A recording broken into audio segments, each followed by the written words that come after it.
আইন শৃঙ্খলা ও বাজার দর নিয়ন্ত্রণে ডিসিদের নির্দেশ প্রদান প্রধান উপদেষ্টার, বিনা কারণে কাউকে হয়রানি না করার আহ্বান। রাজধানীতে মিটার ছাড়াই চলবে সিএনজি অটোরিকশা, অবরোধের মুখে জরিমানার বিধান প্রত্যাহার বিআরটিএর। দিনাজপুরের হিলি সীমান্তের রেল ব্রিজ সংস্কারে বিএসএফের বাধা, বিজিবির বৈঠকে মেলেনি সুরাহা, স্থানীয়দের ক্ষোভ। এবং টঙ্গীর তুরাগ তীরে আখিরি মোনাজাতে শেষ হল বিশ্ব ইজতেমার দ্বিতীয় পর্ব, মুসলিম উম্মার শান্তি ও সমৃদ্ধি কামনা।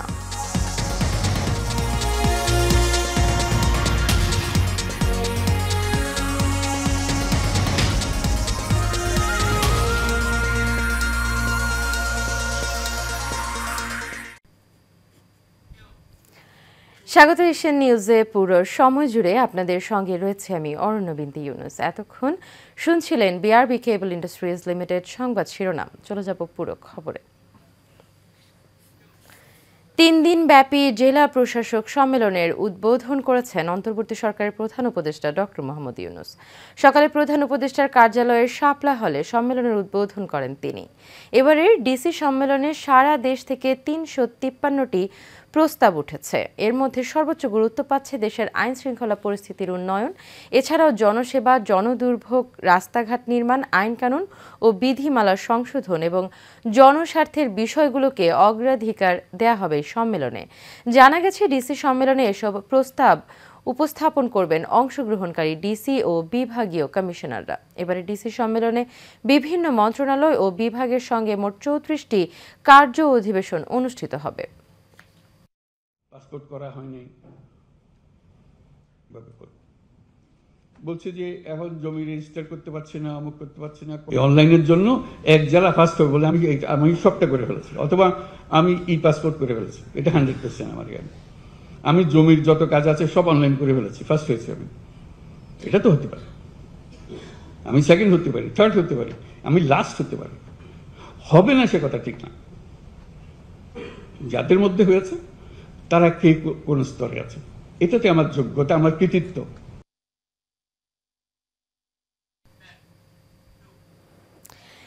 সিএনজিতে সরকার নির্ধারিত মিটারের ভাড়ার অতিরিক্ত ভাড়া নিলে মামলা ও 50,000 টাকা পর্যন্ত জরিমানা করার নির্দেশনা প্রত্যাহার করেছে বিআরটিএ। সকালে বিআরটিএর পরিচালক শীতাংশু শেখর বিশ্বাস স্বাক্ষরিত একটি বিজ্ঞপ্তিতে এই বিষয়টি নিশ্চিত করা হয়। মিটার অনুযায়ী ভাড়া না নেয়ার দাবিতে আজ সকাল থেকে রাস্তা অবরোধ করে এক দফা দাবিতে বিক্ষোভ শুরু করে সিএনজি চালিত অটোরিকশার চালকেরা। রাজধানীর রামপুরা, মিরপুর 14, হাতিরঝিল ও ঢাকা চট্টগ্রাম মহাসড়ক সহ বেশ কিছু গুরুত্বপূর্ণ পয়েন্ট অবরোধ করে তারা। পরে তাদের দাবি মেনে নেওয়া হয়। ফলে এখন থেকে রাজধানীতে মিটার ছাড়াই চলবে সব সিএনজি চালিত অটোরিকশা।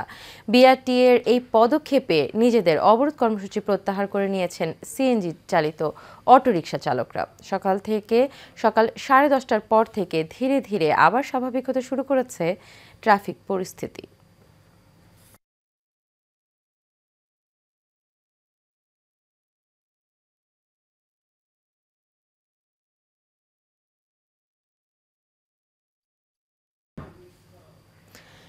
দিনাজপুরের হিলি সীমান্তের পার্শ্ববর্তী রেলওয়ের ব্রিজের সংস্কার কাজে বিএসএফের বাধা। কয়েকদিন আগে সংস্কার কাজ বন্ধ, বিএসএফের সাথে বিজিবির বৈঠকে সুরাহা হচ্ছে না।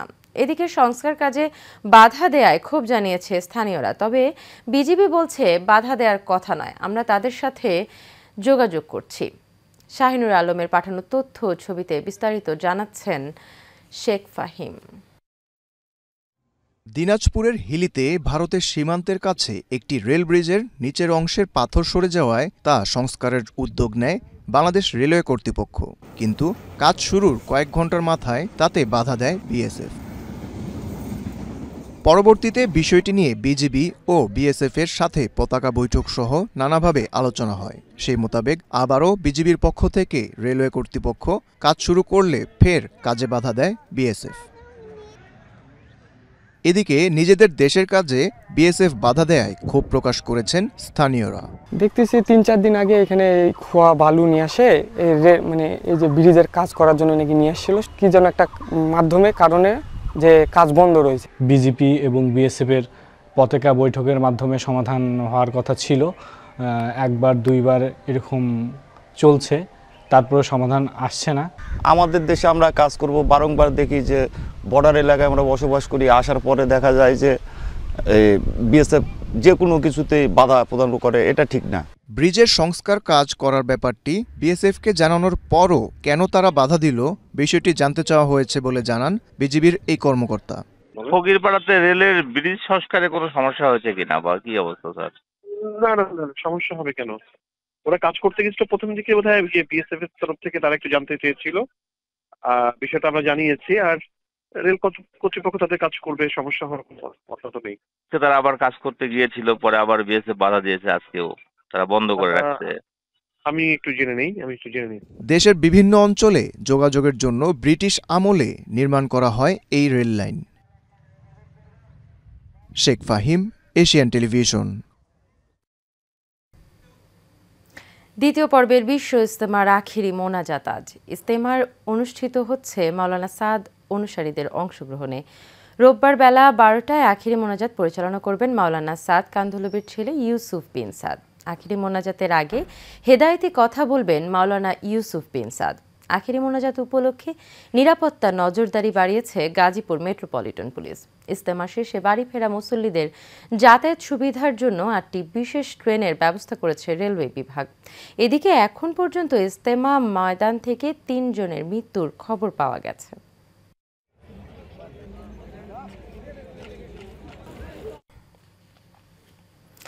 দর্শক, বিশ্ব ইজতেমার আরও খবর জানতে আমাদের সাথে সরাসরি যোগ দিচ্ছেন সহকর্মী আরিফ খান আবির। আবির, ইজতেমার সর্বশেষ কি তথ্য আপনার কাছে আছে আমাদের জানাবেন। অরণ্য, আপনি সংবাদটিতে যেমন বলছিলেন, অর্থাৎ হচ্ছে মাওলানা সাদ কান্ধলবির অনুসারীদের অংশগ্রহণে এবারে যে বিশ্ব ইজতেমাটি পরিচালনা হচ্ছে এবং সেটি হচ্ছে কিন্তু আপনার বৃহস্পতিবার বাদ মাগরিব থেকে সেটি শুরু হয়। আজ আপনার সেটি কিন্তু আখিরি মোনাজাতে শেষ হওয়ার কথা, অর্থাৎ হচ্ছে বেলা 12টার দিকে আপনার আখিরি মোনাজাত পরিচালনা করার কথা ছিলেন মাওলানা সাদ কান্ধলবির যিনি বড় ছেলে মাওলানা ইউসুফ বিন সাদ, এবং সেটি কিন্তু এখন পর্যন্ত আপনার শুরু হয়নি এবং আপনার হেদায়েতি বয়ান চলছে। আপনার হচ্ছে আমরা দেখতে পাচ্ছি, অর্থাৎ হচ্ছে ঘন্টা দেড়েক ধরে কিন্তু হচ্ছে আপনার হেদায়েতি বয়ান চলছে এবং হেদায়েতি বয়ানে কিন্তু অংশ নিয়েছেন অর্থাৎ হচ্ছে তাবলিগ জামাতের যারা মুসল্লিরা রয়েছেন এবং যারা 3 দিন ধরে এখানে আসছেন, কেউ 4 দিন ধরে আসেন, কেউ 5 দিন ধরে আসেন, তারা কিন্তু হেদায়েতের বয়ানে অংশ নিয়েছেন এবং সেই মাওলানা ইউসুফ বিন সাদের যে হেদায়েতি বয়ানটি সেটি কিন্তু বাংলায় তর্জমা করছেন আজিমউদ্দিন। তিনি বাংলায় হচ্ছে সাথী ভাইদের বুঝিয়ে দিচ্ছেন এবং পাশাপাশি যে আরেকটি বিষয় যদি আপনাকে জানিয়ে রাখতে চাই, যে অর্থাৎ হচ্ছে আপনার তাবলিগ জামাতে যারা হচ্ছে ইজতেমা থেকে বের হবে, অর্থাৎ হচ্ছে কেউ 3 দিনের, এক চিল্লা, কেউ হচ্ছে আপনার 2 চিল্লা, তারা কিন্তু সেখানে বেরাবনা করছেন মাওলানা সাদ কান্ধলবির যিনি বড় ছেলে, তিনি হচ্ছে মোনাজাতটি পরিচালনা করছেন এবং অর্থাৎ হচ্ছে মোনাজাতটা কিন্তু অর্থাৎ হচ্ছে যে কিছুক্ষণ আগে যিনি কথা বলেছিলেন তাবলিগ জামাতের যিনি মুরব্বী ছিলেন, তিনি বলছিলেন যে মুফতি উসামা, উনি জানিয়েছেন মুসলিম বিশ্বের যে উম্মাহ শান্তি এটি কামনায় কিন্তু হচ্ছে দোয়া করা হবে এবং পাশাপাশি কিন্তু হচ্ছে মুসলিমদের যে ভেদাভেদ রয়েছে সেটি আপনার হচ্ছে ভুলে গিয়ে সবাই একত্রে হচ্ছে নিজেদের একই ছামিয়ানার নিচে আসবেন, এইটি কিন্তু তারা প্রত্যাশা করেছেন। তত সেদিক থেকে কিন্তু হচ্ছে আমরা বলতে পারি অর্থাৎ হচ্ছে যে মোনাজাতটি চলছে, অর্থাৎ হচ্ছে সেই মোনাজাতে অংশ নেওয়া আশপাশের বিভিন্ন মুসল্লিরাও কিন্তু এসেছেন মোনাজাতে অংশ নিতে, অর্থাৎ হচ্ছে মোনাজাত পরিচালনা করছেন মাওলানা ইউসুফ বিন সাদ। মোনাজাতের পরে আমরা আবার আপনাদেরকে হচ্ছে ঘরে ফেরা মুসল্লিদের তথ্য জানাবো। অরণ্য। আবির, অসংখ্য ধন্যবাদ আপনাকে। আশা করছি পরবর্তীতে আবারও আমরা আপনাদের সাথে সংযুক্ত হব। ঢাকা বিশ্ববিদ্যালয়ে পতিত ফ্যাসিস্ট আওয়ামী লীগকে নিষিদ্ধের দাবিতে গণ অবস্থান কর্মসূচি পালন করছে ছাত্র জনতা। এর আগে গতকাল থেকে বিশ্ববিদ্যালয়ের রাজু ভাস্কর্যের পাদদেশে আমরণ অনশন কর্মসূচি শুরু করে 2 শিক্ষার্থী ওমর ফারুক ও আবু সাইদ। তাতে সংহতি জানান বিপ্লবী ছাত্র পরিষদের নেতাকর্মীরা। এর মাঝে কয়েকজন অনশনকারী অসুস্থ হয়ে পড়ায় এই কর্মসূচি সমাপ্ত ঘোষণা করা হয়। এরপর গণ অবস্থান কর্মসূচি শুরু করে ছাত্র জনতা। বরগুনার আমতলীতে জাল সার্টিফিকেট দিয়ে নাম এবং স্বাক্ষর জালিয়াতি করে দুটি মাদ্রাসার 3 শিক্ষক দীর্ঘদিন ধরে সরকারি টাকা আত্মসাৎ করে আসছেন বলে অভিযোগ উঠেছে। আমতলী উপজেলার কুকুয়া ইউনিয়নের পূর্ব কেওয়াবুনিয়া দাখিল মাদ্রাসা এবং চৌরা ইউনিয়নের পূর্ব পাতাকাটা MA দাখিল মাদ্রাসায় প্রতারণা করে চাকরি করছেন তারা। এ ব্যাপারে এলাকার 3 ব্যক্তি ওই শিক্ষকদের বিরুদ্ধে দুর্নীতি দমন কমিশন এবং মাদ্রাসার শিক্ষা অধিদপ্তরে পৃথক 3টি অভিযোগ দিয়েছেন।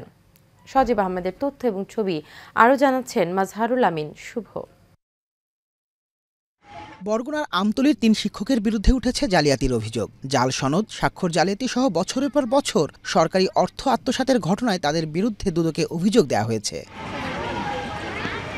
অভিযোগে উল্লেখ করা হয়েছে, কুকুয়া ইউনিয়নের পূর্ব কেওয়াবুনিয়া দাখিল মাদ্রাসার সহকারী শিক্ষক কামাল হোসেন 1993 সালে পূর্ব পাতাকাটা MA দাখিল মাদ্রাসা থেকে তৃতীয় বিভাগে উত্তীর্ণ হওয়ার পরে লেখাপড়া করেননি, কিন্তু 2001 সালে কৃষি ডিপ্লোমা পাশের একটি সনদ দিয়ে তিনি মাদ্রাসার সহকারী শিক্ষক পদে যোগ দেন। চাওড়া ইউনিয়নের পূর্ব পাতাকাটা MA দাখিল মাদ্রাসার সহকারী মৌলভী মজনুল হক 1984 সাল থেকে আব্দুল কুদ্দুস মিয়া নামের একটি সনদ দিয়ে জুনিয়র মৌলভী পদে চাকরি করে আসছিলেন। পরে 1988 সাল থেকে এ পর্যন্ত মজনুল হক নামে চাকরি করছেন তিনি। একই মাদ্রাসার আব্দুর রব নামের আরেক শিক্ষকের বিরুদ্ধে নিজের নিয়োগপত্র নিজেই তৈরি করে সহসুপার পদে অবৈধভাবে চাকরি করার অভিযোগ উঠেছে। পূর্ব কেওয়াবুনিয়া দাখিল মাদ্রাসার সহকারী শিক্ষক কামাল হোসেনের কাছে অভিযোগের বিষয়ে জানতে চাইলে তিনি কোনো মন্তব্য না করে উত্তেজিত হয়ে সাংবাদিকদের দেখে নেয়ার হুমকি দেন।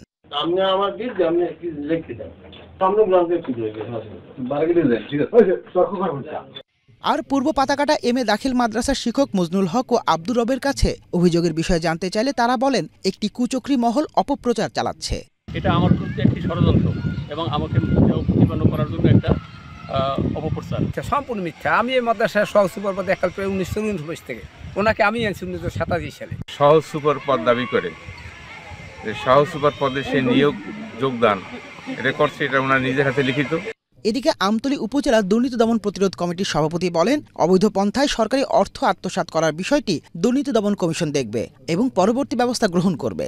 সরকারি অর্থ গ্রহণ করেছে এবং অবৈধ পন্থায় গ্রহণ করেছে, আত্মসাৎ করেছে, এক্ষেত্রে দমন কমিশন এটা দেখবে, তারা তদন্ত করবে এবং পরবর্তীতে ব্যবস্থা গ্রহণ করবে। বিষয়টি নিয়ে জানতে চাইলে আমতলী উপজেলা মাধ্যমিক শিক্ষা কর্মকর্তা মুঠোফোনে বলেন, অভিযোগ পেলে যাচাই করে প্রয়োজনীয় ব্যবস্থা নেওয়া হবে। আমার কাছে আবেদন পাওয়া যায়নি, আবেদন পাওয়া গেলে বিষয়টি আমি যাচাই করে প্রয়োজনীয় ব্যবস্থা গ্রহণ করার জন্য ঊর্ধ্বতন কর্তৃপক্ষকে জানাবো। মাজহারুল আমিন শুভ, এশিয়ান টেলিভিশন।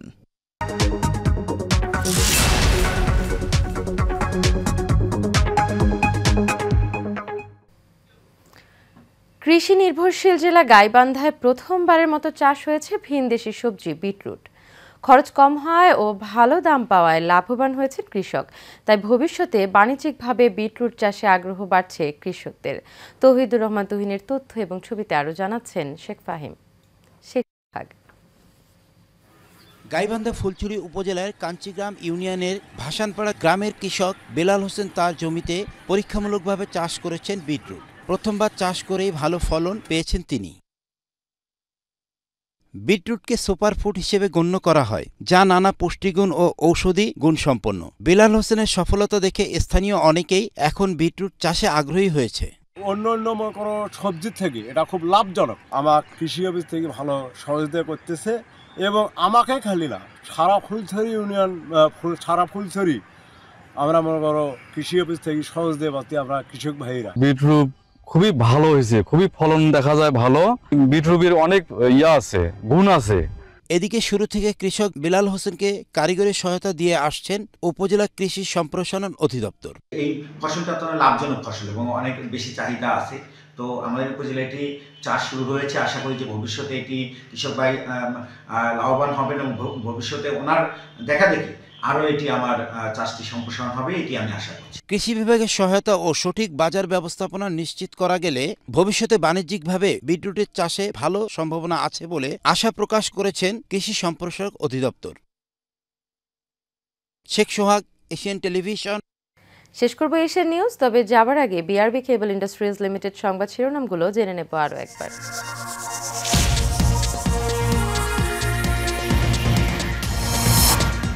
আইনশৃঙ্খলা ও বাজার দর নিয়ন্ত্রণে ডিসিদের নির্দেশ প্রদান প্রধান উপদেষ্টার, বিনা কারণে কাউকে হয়রানি না করার আহ্বান।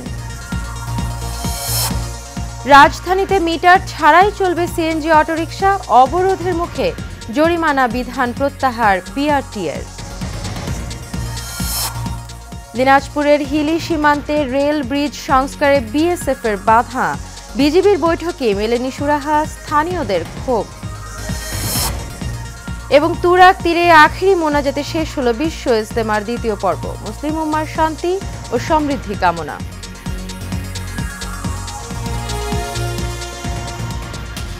এশিয়া নিউজ এ পর্যন্তই। পরবর্তী সংবাদ দেখার আমন্ত্রণ রইল। এতক্ষণ সাথে থাকার জন্য সবাইকে ধন্যবাদ।